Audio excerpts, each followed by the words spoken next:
Mari kita baca 2 Timotius 2 ayat 22. Sebab itu jauhilah nafsu orang yang muda, kejarlah keadilan, kesetiaan, kasih dan damai bersama-sama dengan mereka yang berseru kepada Tuhan dengan hati yang murni. Pengertian pacaran. Pacaran berasal dari kata dasar pacar yang berarti pacar adalah kekasih atau teman lawan jenis yang tetap dan mempunyai hubungan berdasarkan cinta kasih. Sehingga pacaran adalah proses perkenalan antara dua insan manusia yang biasanya berada dalam rangkaian tahap pencarian kecocokan menuju kehidupan berkeluarga yang dikenal dengan pernikahan. Dalam Kamus Besar Bahasa Indonesia, kata berpacaran berasal dari kata dasar pacar atau teman lawan jenis yang biasanya menjadi tunangan kekasih. Berpacaran berarti percintaan, berkasih-kasihan. Berpacaran merupakan hubungan dua orang yang berbeda jenis kelamin berdasarkan cinta. Perhatian terhadap orang lain tidak sama dengan perhatian terhadap pacar. Ada cara berpacaran menurut iman Kristen.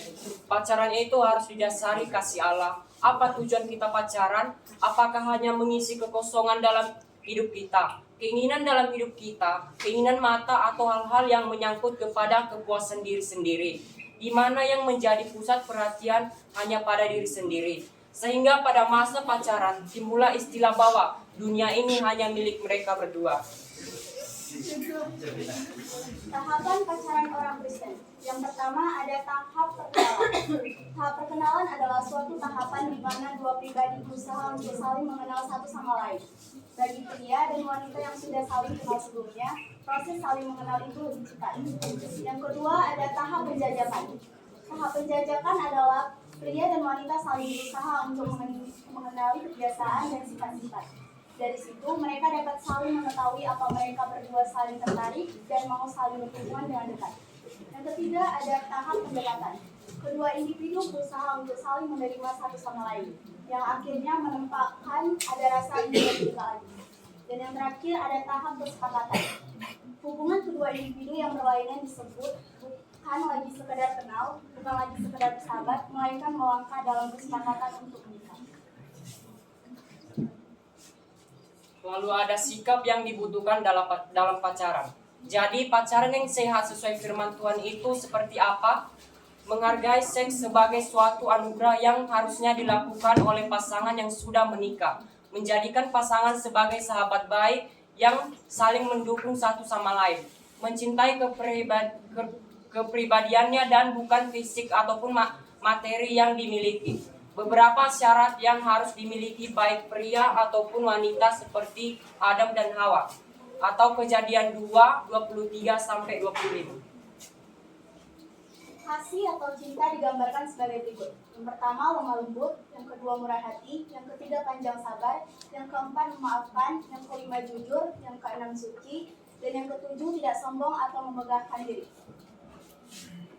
Pacaran yang sehat dan bertanggung jawab. 1. Pacaran haruslah memuliakan Tuhan. 2. Pacaran harus di dalam kasih. 3. Pacaran dalam kekudusan. Berikut contoh foto pacaran menurut iman Kristen.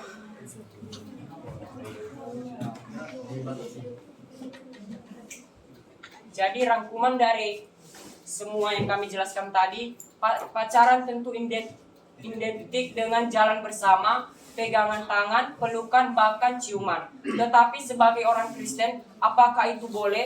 Di dalam 1 Tesalonika 4 ayat 3 dikatakan, karena inilah kehendak Allah, pengudusanmu, yaitu supaya kamu menjauhi percabulan.